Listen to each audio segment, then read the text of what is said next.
supporting clean coal. No coal plants here in America. So if somebody wants to build a coal-powered plant, they can.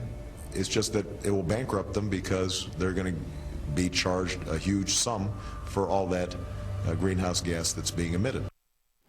The Republican National Committee just released that ad last week, raising new questions about the president's approach to coal. Now a group of House Republicans are suggesting that the Obama administration is planning to make some changes to the coal regulations and that they could threaten thousands of jobs in several states. Lou Dobbs, anchor of Lou Dobbs Tonight on the Fox Business Network, joins us to talk about what the Republicans are calling the war on coal. It is nothing less than that, Shannon, and it is a war that this administration is winning and the American people are losing. Governor Romney has styled it as this administration wants an energy policy for energy that comes from above the ground, while he wants one that comes from above the ground and below it as well. Most folks don't realize over 40% of the energy, the electricity generated in this country comes from coal. It is the cheapest energy source available. $30 billion is what we spend for coal-fired electricity. And this administration is, as you just demonstrated there, is waging an all-out battle. And by the way, they're winning in another way. And investors are losing in another way. Looking at the top prices of the top coal companies in this country, they've dropped not a half, but in many cases they are down by just about 30% of where they were when this administration walked into office. It is devastating what's going on. Well, what about the other side of this, the folks who will say coal may be one of the cheapest, but it's also one of the dirtiest, and we have to have EPA regulations to protect our waterways and our children and those kinds of things. Right. We've heard a lot of talk from this administration about that side of this argument. Well, there's really no argument to be had. Everyone wants clean water and clean air, but why no emphasis on applying the technology that's available to clean up those plants? The utility industry in this country has gone to immense expense to bring clean air as a result of firing up coal plants. I mean, this administration is wasting tens of billions of dollars on solar panels that are being built more efficiently in China and spending not a dime on advanced technology to clean up coal.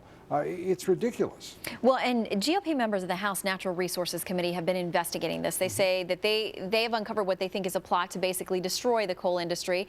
They have some recordings and other things, and they've sent subpoenas to the Interior Department. They say this administration is ignoring the subpoenas, won't come to the table and even discuss this. When will Republican congressional investigators actually understand that this administration will lie?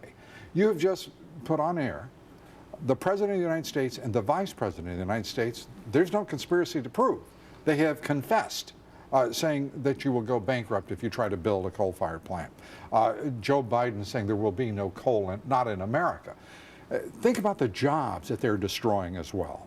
The jobs, 86,000 jobs in the coal industry. There's a multiplier on that of just about 4, which means over 300,000 jobs indirectly are affected as they destroy the coal industry in this country.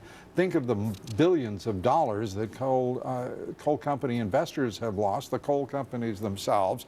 And guess what? We have that disruption as we try to supplant coal with other energy sources. It's a war against reason as well as a war against the American people. Okay, you mentioned disruption. Could this potentially disrupt the president's reelection campaign? Because you're talking about key states, the top states that involve coal, places like Pennsylvania, West Virginia, Wyoming, Ohio.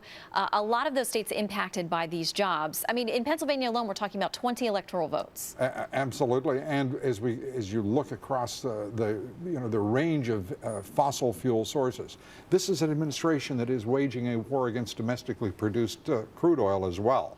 So that expands even farther. Now we're talking about Montana, North Dakota, and South Dakota. We are talking about the heart of the country.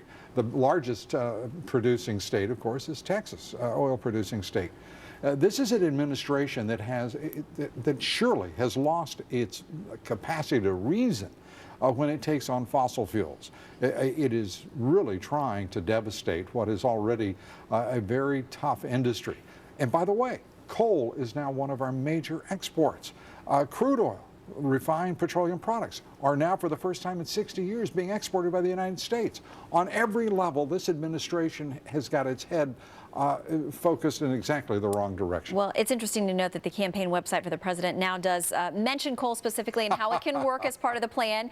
So we'll see. The administration says it is part of their all of the above approach. We'll see. All of the above. Lou What Dobbs, an expression. always good to see you. Thanks. Great to see you, Shannon. All right, you can catch Lou on the Fox